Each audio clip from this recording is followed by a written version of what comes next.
Welcome to the Tweetspice core training videos. Let's get started. Now the Tweetspice interface is very simple. First off, we have the account information panel at the top left. Then next we have the menu options, which is just the standard menu options like you would find in any standard Microsoft or any other Windows program.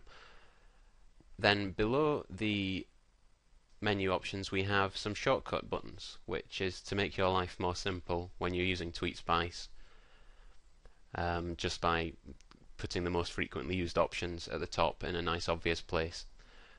Next we have the activity log, which tells you what Tweetspice is currently doing with your Twitter account, who it's following, who it's unfollowing, whether it's updating the account, whether it's posting a tweet, whether it's performing a scheduled action, sending a direct message. It's all detailed down in the activity log. So let's take a look at this in the software itself. Now this is already an established account. I've had Tweetspice running on it for just over a month and a half, 6 weeks, and we've currently got 3,987 friends, 3,788 followers, a friends to followers ratio of 1.05 to 1, and 14 tweets have been posted. Once you have got your account established and you have 2,000 friends, Twitter won't let you follow any more than 2,000 people until your followers ratio is within 10% of the people that you are following. So this is where the friends to followers ratio becomes very important. Now, it is the maximum you can have, or the maximum any of us can have, is 1.1 to 1 once you've gone over 2,000 friends. So say for instance you were following 2,001 people, and you only had 1,100 people following you. You would need to get the people following you up to 1,801 or 1,800 before Twitter would allow you to follow any more than 2,000 people. This can be a bit inconvenient, but that's just one of their rules to prevent spam on the website itself and to preserve the service for all of its users. Okay, so that's a basic overview of the information panel. It's very straightforward once you've seen it for a couple of days and you understand the friends to followers ratio. Now, next we have the menu options, which you can see along the top here. Now, it's very straightforward. You don't need to spend too much time with this, I wouldn't imagine. The file, you can switch accounts. That just takes you back to the login screen. It will prompt you to make sure you do want to switch accounts, because when you switch your account and you close this one, that means that all activity on the account that was open will cease until you reopen Tweetspice for that account. So I'm going to say no here because I was just showing you the menu. You can also exit the software.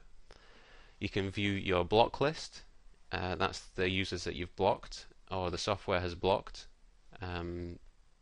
so not to follow them again in future.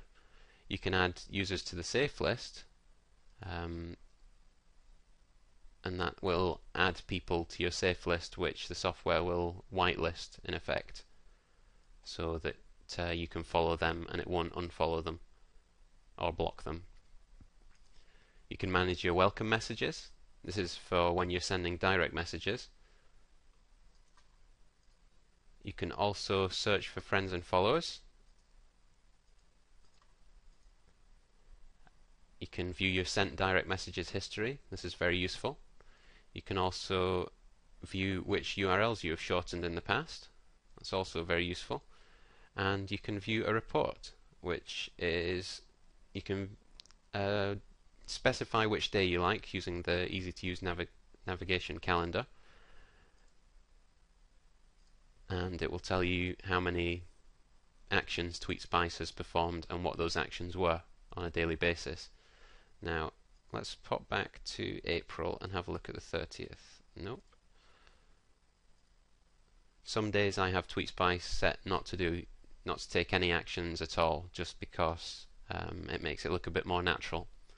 Now you'll see on the 27th of April we followed 499 people, we unfollowed 169 people we were already following, and we did 23 searches to add those 499 new friends, and we disassociated ourselves with 9.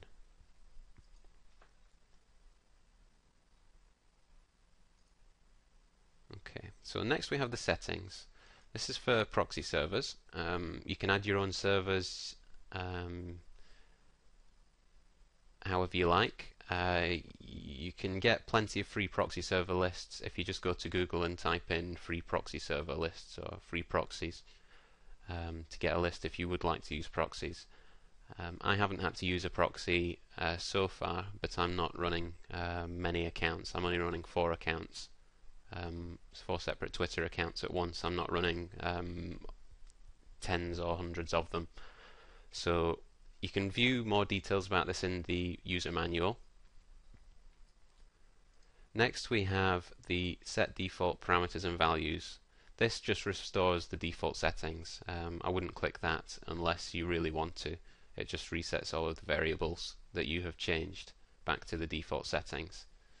Next we have maintenance, which you can compact cleanup. That just compacts all of the databases that Tweetspice uses, which is text files, but it automatically should do this when you open and close the software anyway, and the files are relatively small, so you shouldn't really need to use that unless you notice the files are getting very large. Clear the following text box history. You can check for updates, and you can view the about under the help menu. So that gives you a basic overview of the main menu options. They're pretty much self-explanatory, so you should be able to figure most of these out, how to use them yourself, but we will go into these in more detail later in the series. Next we have the shortcut buttons, which are mostly just what's located up in these menu options. You can switch the account is the first one. The second one, you can target your following, which just shortcuts you to the target following screen. That one shortcuts you to the schedule following screen. Next you can refresh your account info, which by clicking this you'll notice in the activity log down the bottom it is receiving Twitter user account info and completed. So it's just updated all of the stats here to see if there's been any changes on Twitter itself since the last program update. Next we have a navigation button, so you can navigate directly to your Twitter account. You can view the reports. That's just a shortcut for the view and report menu. So just by clicking that, it just pops up what we've looked at already.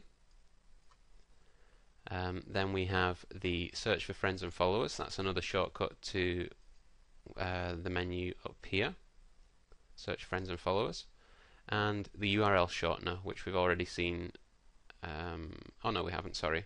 If you click on the URL shortener, that will pop up the window, the little application that shortens URLs for you, and you can select a few different ones.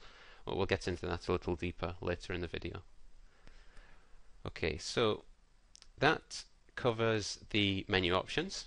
Next we have the activity log, which I've already briefly touched upon. What you can see in here is all of the actions that Tweetspice has performed while you've been logged in. So if we just navigate down to the bottom, you can see it's got today's date on it, the time that the action was performed, and it tells you it's completed once it's done.